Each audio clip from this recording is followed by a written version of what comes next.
In this video, I'm going to cover a few difficult types of questions that you can have in the IB exam. This is our first question. The sum of the first n terms of an arithmetic sequence is given by s of n equals to 6n plus n squared. We have to find the value of s1. This is pretty easy. I'm just going to substitute n equals to 1 into this equation. I'm going to have 6 times 1 plus 1 squared. This will give me 7. Then for number 2, it's just s2. That means your n is 2. I'm going to substitute n equals to 2. This will give me 6 times 2 is 12 plus 4, and this equals to 16. So the sum s1 is 7 and s2 is 16. Next question. The nth term of the arithmetic sequence is given by u of n. Show that u2 equals to 9. Whenever we have questions like this, you cannot use u2 equals to 9. You have to show that this equals to 9. So you have to show the working that will make this u2 equals to 9. Let's look at this information. This s1, s of 1, that means the sum of the first term is just the first term itself. S of 2 means you have the first term and then you added the second term as well. So s2 equals to the sum of the first two terms. We already know u1 equals to 7 and u2 is what you have to find. And we also know that s2 equals to 16 from this question. So I can easily calculate u2, that equals to 16 minus 7. This will give me 9. So this is how you show it. Just write u2 equals to 9. Next question is find the common difference of the sequence. That's also easy because I know my u1 from this question. I have u1 equals to, what was the value? Oh, u1 equals to 7, u2 is 9. That means the common difference, you just need to subtract this term by the previous term, which is 7 in this case. 9 minus 7 will give us 2. So this is my common difference. Next question is also easy. We have to find u of 10. U of 10 means the 10th term. You can just use the formula for the nth term straight away. This equals to u1, which is 7, plus n minus 1, that's 9, times the common difference, which is 2. So it's going to be 7 plus 18. This equals to 25. So let me move to the next question. Find the lowest value of n for which u of n is greater than 1000. That means you have a term and the term has to be greater than un. Un is greater than 1000. Now this is a very common type of question. Whenever they ask us to find the nth term, right? Some students get confused. It's nothing but just the formula for this. But when you find the nth term, you don't use the value of n so that it can be anything. I'm going to do the same thing here. u1 plus n minus 1 times t. I'm going to substitute everything except the n because I have to find the n that will make this term greater than 1000. From this question, it's the same question. My u1 is 7 plus n, I don't know. My common difference was 2. This equals to 1000. I'm going to open this. This will give me 7 plus 2n minus 2 greater than 1000. 7 minus 2 is 5 plus 2n is greater than 1000. I'm going to move this 5 to the other side and divide by 2. This will give me 1000 minus 5 is 995, and if you divide it by 2 you will get 497.5. Because this is greater than that, I can just use n equals to 498 because it has to be a whole number. Number of terms cannot be a decimal number. Let's look at the last part of this question. This is a pretty lengthy question. The nth term of the arithmetic sequence is given by this. We know that already. Now there is a value for n for which if you add all of this, you will get 1512. So if you add all the terms in the series, you are going to get 1512. We need to find the value of n. That means how many terms there are in this series. Okay, what we can do, is just use this. S of n has to be equal to 1512. I can set up an equation for the sum of the first n terms and then just find this 1512. S of n is n over 2 times u1. I know my u1 is 7 plus n minus 1, and the common difference is 2. I'm going to close the bracket. This will give me 1512. Let's simplify this. N over 2, then I will have 14 plus 2n minus 2. Let me use this equals to 1512. Now inside I have 12 plus 2n times n over 2 equals to 1512. Now both this number 12 and 2 you can divide it by 2. So I'm just going to take the 2 out from this equation. Inside I will just have 6 plus n. I can cross it out. This equals to 1512. Then n times 6n is just 6n plus n squared equals to 1512. Yeah, because the power of n is 2, that means this is a quadratic equation. Therefore, I'm going to write it in this form. N squared plus 6n and 1512, I'm going to move it to this side and I will have negative 1512 equals to 0. Now you have to solve it. You can either factorize this if you can, or you can also use the quadratic formula. Now this will be difficult for some students to factorize, so I'm just going to show you how to get it by using the quadratic formula, which is negative b plus minus b squared, which is 6 in this case, minus 4 times the first term is, if you don't have anything, it means it's 1, times c, which is negative 1512. You close the bracket, divided by 2 times this one. So I'm going to solve this first. I'm going to put it in the calculator and see what it will give me. 6 squared is 36. Then you have negative and negative, which is going to be positive. So 36 plus 4 times 1512. If you multiply that, you will get negative 6 plus minus 6084 over 2. That means for this kind of questions, you always have two solutions. One is n negative 6 plus square root of 6084 over 2, or n equals to negative 6 minus square root of 6084 over 2. This will not be my answer because this is a negative and n cannot be negative. So my only answer is this. I'm going to put this in the calculator. Square root of 6084 is just 78. Negative 6 plus 78 divided by 2, n equals to 36. So the answer for this question is 36. 36 is the value of n. And if you find the sum of the first 36 terms, you will get 1512. Okay, let me move to the next question. Find the sum of all integers between 10 and 200 which are divisible by 7. I'm going to start with 10 and it ends at 200. So in between I have numbers that you can divide by 7. I need to find the sum of those terms. But the thing is, I don't know what this n is. So before I start, I need to figure out what my n is. So this is the highest number, lowest number is 10. And I will divide it by 7 to see how many terms are there between these numbers that can be divided by 7.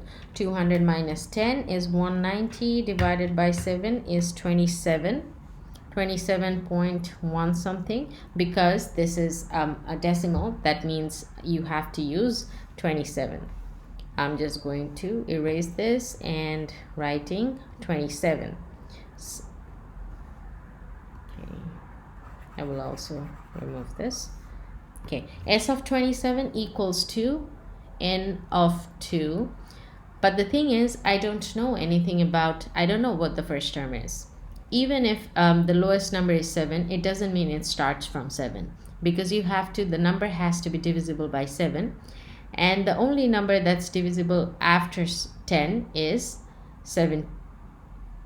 No, 14. What am I saying? 14. So this is my first term for this series. U1 is 24. I also know N is 27. What else do I know? I know that the maximum number, it's 200. So you have to think of a number that's less than 200 and can be and is divisible by 7. I'm going to try out all the numbers. 199, not divisible by 7. 198, not divisible by 7. 197, not divisible by 7. 196 is divisible by 7, which is 196. So that means my UN, which is my last term, equals to 28. Sorry, 196. 196. Now the reason I found my the last term is because I can just use the formula of the first term and the last term added together to get the sum. So I'm just going to add the first term and the last term and multiply it with by 27 over 2. So it's 27 over 2. The first term is 14. Last term is 196. This will give me 14 plus 196 times 27 over 2 will give me 2,835. This is the answer for this question. For part B, it's not related to the first one. Oh, sorry, I missed this. I have this as well. Express this thing by using sigma notation. Okay, the sigma notation, I already talked about it in my previous videos, so I'm just going to assume that you know this already. Sigma notation, we always start with the smallest number. In this case, my n, the first term is going to be 1, and it will end at 27 because this is, the n is 27 for this whole series. Now here we always write the general term of the series, and because we know that this is an arithmetic series, you can find the nth term for it, the un. This is the general term. Un equals to u1. My u1 is 14 plus n minus 1, that I don't know, times the common difference. The difference is 7 because all the numbers are divisible by 7. It's 14 plus 7n minus 7. I have 7 plus 7n. I'm just going to write this over here. So this is how you express something by using sigma notation. Next, the next part, an arithmetic sequence has first term 1000 and common difference of -6. The sum of the first n terms of this sequence is negative. So S of n will give me negative value, and I will have to find the n that will give me this negative number. From the question, I know u1 equals to 1000 and common difference equals to -6. So I'm just going to substitute it in the sum for formula form. This will give me S of n equals to n of 2 times 2 times u1 plus n minus 1. I don't know what my n is. The common difference is -6. And this has to be less than 0. This will give me n over 2. Now, if you just move it to that side, the whole thing gets cancelled out. So it's just 0. Therefore, I'm going to ignore this. This equals to, I just need to solve this thing inside. 2 times 1000 will give me 2000 minus 6n plus 6 less than 0.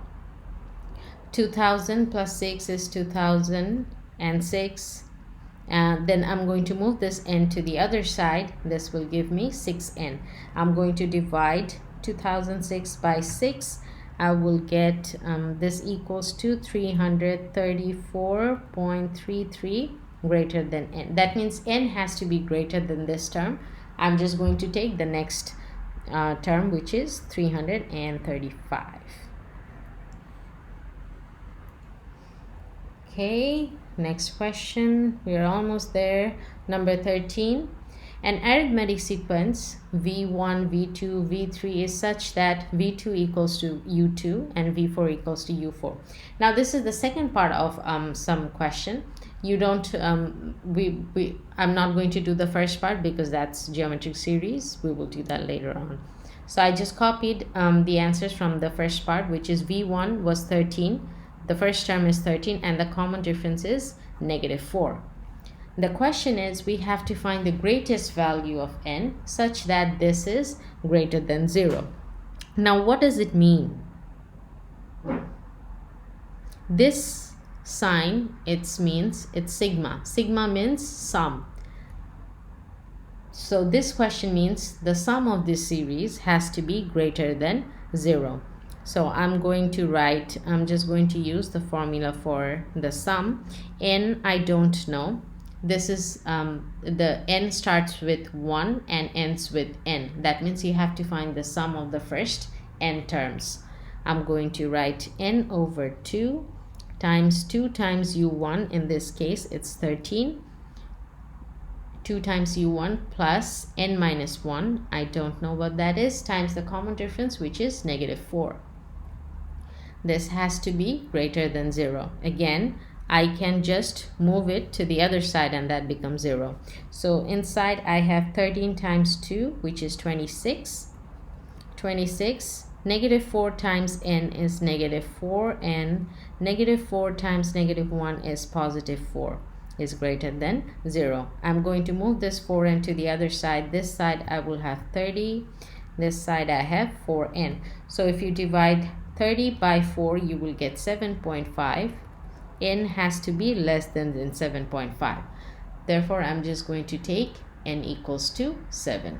This is the greatest value that will make this sum greater than 0. Okay, last question for this video. Express the sum of the first n positive odd integers using sigma notation.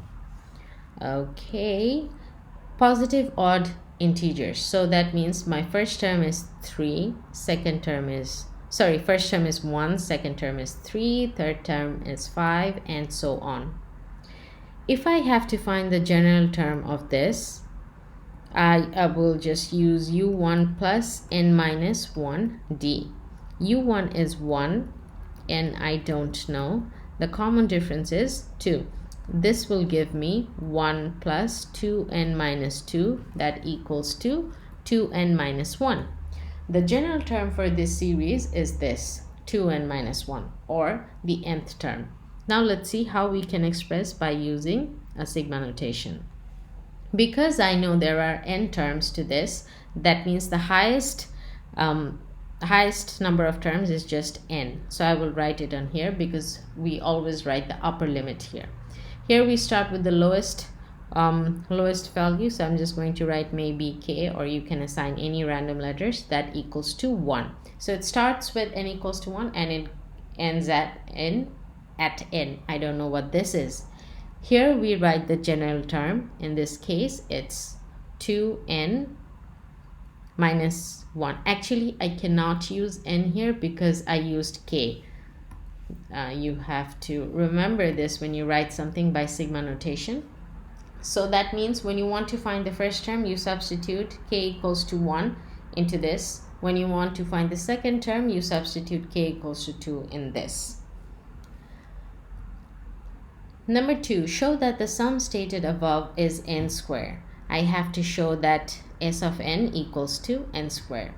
Let me just use the plain formula for arithmetic series. This equals to n over 2 times u1. In this case, it's 1 plus n minus 1. The common difference is 2. This will give me n over 2 inside the bracket. I will have 2 plus 2n minus 2. n over 2, 2 minus this gets cancelled out, I just have 2n. So if you open the bracket and you multiply 2 and 2 gets cancelled out, so it just equals to n squared. You can write this equals to shown. Okay, still one more. This is the last question. Find the difference between the sum of the first 47 positive odd integers and the sum of the first 14 positive odd integers. So it's just the difference between sum of 47 and sum of 14, which is easy because I already know that s equals to n squared. So all you need to do is just substitute n equals to 47. Here this will give me 47 squared minus s of 14. This will give me 14 squared equals to, I'm just going to put it in the calculator, 47 squared is minus 14 squared will give me 2013. Okay, that's all for arithmetic series. Bye bye.